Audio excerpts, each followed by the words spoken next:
When I found out I was pregnant, visions of a happy future filled my mind. A loving husband, adorable kids, and a wonderful family living happily ever after. Little did I know, a harsh reality awaited me. This is the story of my battle with my controlling husband. My name is Patricia, and I'm 30 years old.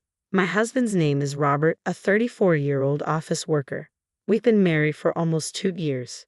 Robert has a bit of a controlling streak, probably because he's older. He sets all the house rules. When we got married, he said he wanted me to be a homemaker, and I agreed.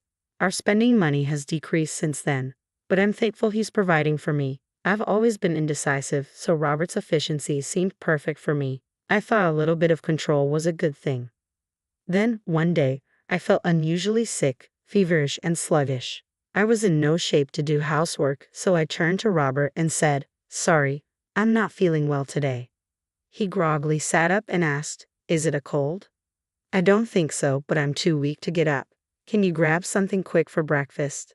"All right, get some rest today. I have to go to work, but call your mom or dad if you need anything." It felt a bit lonely, but he was swamped at work. His advice to call my parents was probably his way of caring. My in-laws live nearby and have always been supportive. It wasn't that I couldn't move. I just felt awful, so I decided to take the day off. But my symptoms didn't go away. Normally, a day in bed would fix me up, but I wasn't getting better. Even Robert started to worry. "Patricia, maybe you should go to the doctor." "Right, I'll go tomorrow." The next day, I visited a local hospital. The test results came back. "You're pregnant." "What?" I was stunned by the news. "Pregnant? Me? I'm going to be a mom." Overwhelmed by joy and anxiety, I was at a loss for words. I decided to go home and wait for Robert to return. Hours later, I told him the news. "Guess what, Robert? I'm pregnant." "You're what?" Caught off guard, he looked stunned. "But you've been feeling sick, right? You sure it's not some kind of illness?"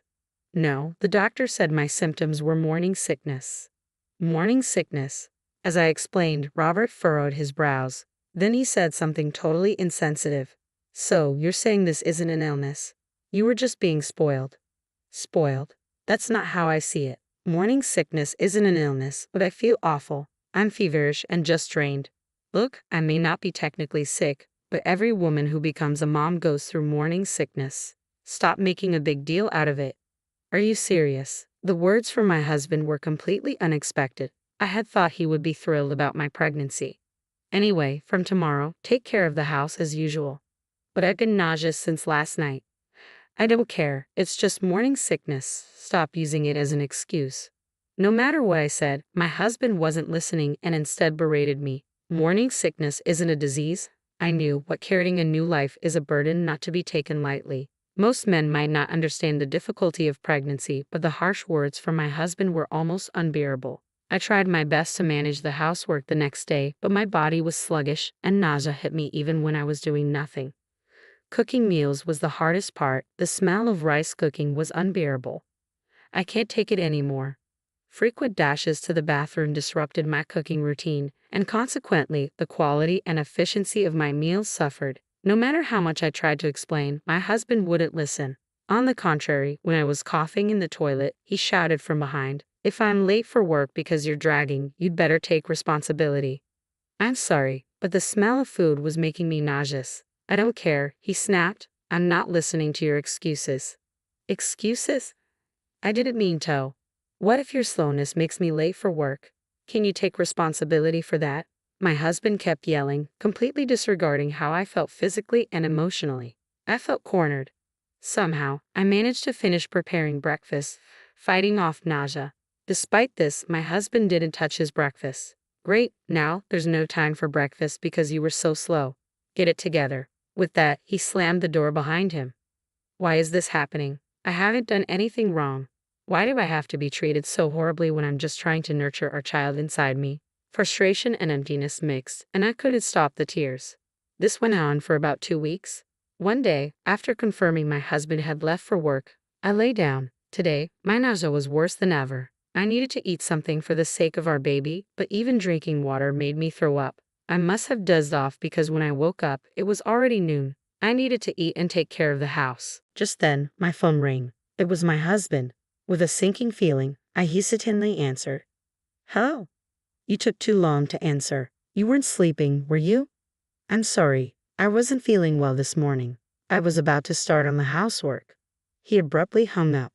Then a text from him arrived. Almost yelled at work, so I hung up.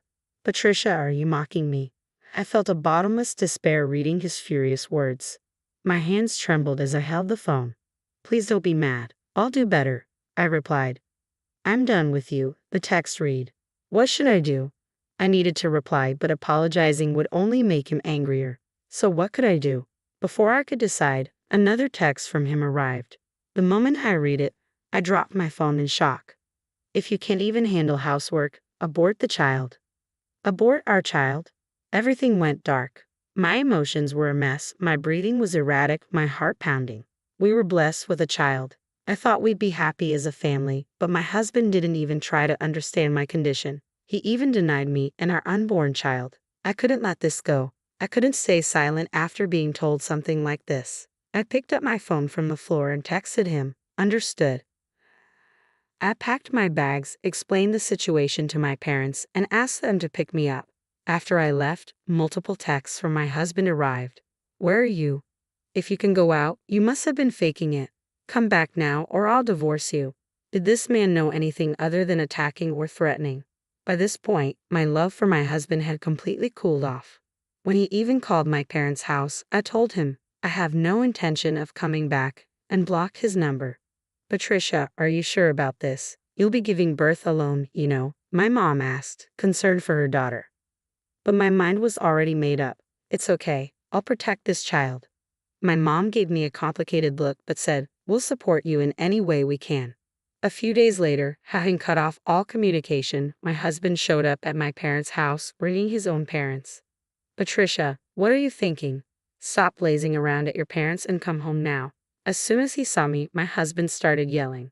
Even my father-in-law and mother-in-law joined in, blaming me. How could you abandon your duties as a wife and dump everything on our son? Are you even a homemaker? We never thought Patricia would be like this. Were you just pretending all this time? We don't need a lazy wife in this family. Abandon my duties. Dump everything on him. This is ridiculous. I've done no such thing. I took a deep breath and gave them a piece of my mind. Enough is enough. When did I ever dump anything on Robert? Abandon my duties. I've been doing everything I can while dealing with morning sickness. Why do I have to hear this? Shut up. How dare you talk back to the head of the household? That's what I've always hated about you, my husband snapped back. Once I started, I couldn't stop. When I'm suffering from morning sickness, you tell me to hurry up and make breakfast, stop slacking off on housework. I'm not your servant. Do you even know how hard morning sickness is? Learn about a pregnant woman's body, you incompetent fool. What kind of language is that to your husband? That's just it. You're nothing but a controlling husband who doesn't understand people's feelings, and I was stupid to mistake that for reliability. Who do you think provides for you then? I don't need such a life. My father-in-law and mother-in-law, who had been listening to our argument, hesitantly asked, weren't you just dumping all the housework on our son, doing nothing but lazing around every day? Exactly. Using pregnancy as an excuse to make our son do all the housework. It seemed my husband had been telling them a convenient story. I told my father-in-law and mother-in-law the truth. Yes, I've had to lie down because of severe morning sickness, but Robert told me morning sickness isn't an illness and to stop being lazy. So I've been desperately doing housework every day to the point of nearly collapsing. Father-in-law and mother-in-law's faces turned pale. Robert, what is the meaning of this? Father-in-law confronted my husband, whose body was shaking. Ah, well, that is, even now, my husband refused to admit his fault. I had enough and decided to expose his greatest flaw. Father-in-law, mother-in-law, your son told me if I couldn't do housework, I should abort the child. What did you say? Is this true, Robert? Father-in-law and mother-in-law stared at their son, mouth agape in shock. Telling someone to abort the child is unforgivable. I've done my best in my own way. Despite that, Robert never cared about my health or our unborn child. I can't live with someone like that. The collective anger in the room turned towards my husband. In the awkward atmosphere, he nervously chuckled. Okay, I get it. I was wrong. I apologize. All right, so let's just drop it, okay? At that moment, smack, mother-in-law slapped my husband. What the hell was that for? My husband looked at his mother in surprise. Enough is enough. Do you even realize what a miracle it is to have a child? You berated Patricia while she was suffering from morning sickness, forced her to do housework, and even lied to us. How much more do you need to vilify her? Mother-in-law yelled at my husband, tears streaming down her face.